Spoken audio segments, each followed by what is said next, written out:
আমি আমাদের গ্রামের দক্ষিণ পাড়া মসজিদে 2015 সালের কথা বলতেছি। কত সাল? ফজর নামাজ পড়তে গেছি। পড়তে যাওয়ার পর দেখি যে ইমাম সাহেব খালি বারান্দার দিকে তাকায়, আবার এসে বসে, খালি আবার যায় বারান্দার তাকায় বসে। এখন আমি দেখতেছি যে টাইম ওভার, প্রায় মানে ফজরের টাইম ওভার হয়ে যাচ্ছে। মানে এখন ফজরের নামাজ আর মসজিদে আমার লাভ কি, এত লেট।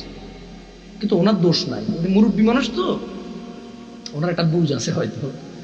এরপর আমি বললাম, আপনার সম্পর্কে কি হবে আমি তো জানি না। তখন আমি গ্রামে একদম নতুন, বুঝছেন, মানে বিদেশ থেকে একদম নতুন আসছি, কে সম্পর্কে কি হবে ওটা জানি না, কে চাচা হবে কে ভাই হবে, সবাই একই গ্রামের মানুষ। ওই পাড়া থাকে না, দক্ষিণ পাড়া পূর্ব পাড়া এরকম থাকে। তো আমি আমাদের বাড়ি থেকে একটু দূর, মানে বেশি দূরে না, এটা গেলাম। যাওয়ার পর বললাম যে আপনি নামাজ না পড়ে বারবার বারান্দে যাচ্ছেন কেন? বলে যে আরোগ্য মানুষ আই নিচে আই। তো মসজিদে মুসল্লি কজন আমাকে জিজ্ঞেস করবেন না? ইমাম মুয়াজ্জিন আর আমি। ইমাম মুয়াজ্জিন আর কে? আমি দেখলাম যে বারবার উঠে যায়। তা আমি যখন ওনাকে লাস্টে জিজ্ঞেস করছি কি, উনি মানে এত আবেগ প্রবণ উনি বলছে আরোগ্য মানুষ আইনি চাই। তো ওই দিন আমি একটা উদাহরণ ওনাকে দিয়েছিলাম। এই উদাহরণটা আমি প্রায় ওয়াজে দেই।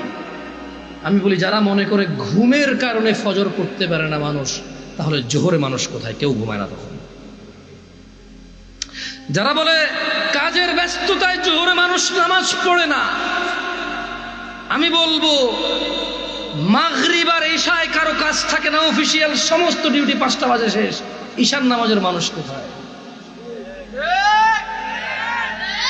যারা বলে আড্ডাবাজি, দুনিয়াদারির ব্যস্ততায় মানুষ ঈশা পড়তে আসে না, টিভি, গান বাজনা, নাটক, সিনেমায় ব্যস্ত থাকে, আমি বলবো ফজরে মানুষ কোথায়?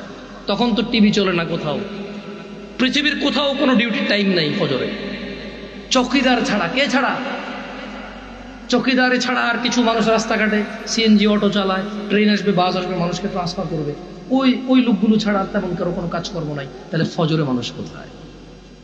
আপনি বলেন যে ঘুমে, তো ঘুমে হলো জোহর, তো ঘুম নাই কেন আসে না? তার মানে ঘুম কারণ না, কাজ কারণ না, আড্ডাবাজি সিনেমা নাটকও কারণ না। কারণ হচ্ছে ও বিলিভই করে না যে নামাজ অত্যন্ত জরুরি ইসলামের স্তম্ভ টিকিয়ে রাখতে। মানে ও বিশ্বাস করে নামাজ ছাড়াও জান্নাতে চলে যাবে, ও বিশ্বাস করে নামাজ চিরদিন না পড়লো ও মুসলমান থাকবে। এটা হচ্ছে মূল কারণ ওর নামাজ না পড়ার।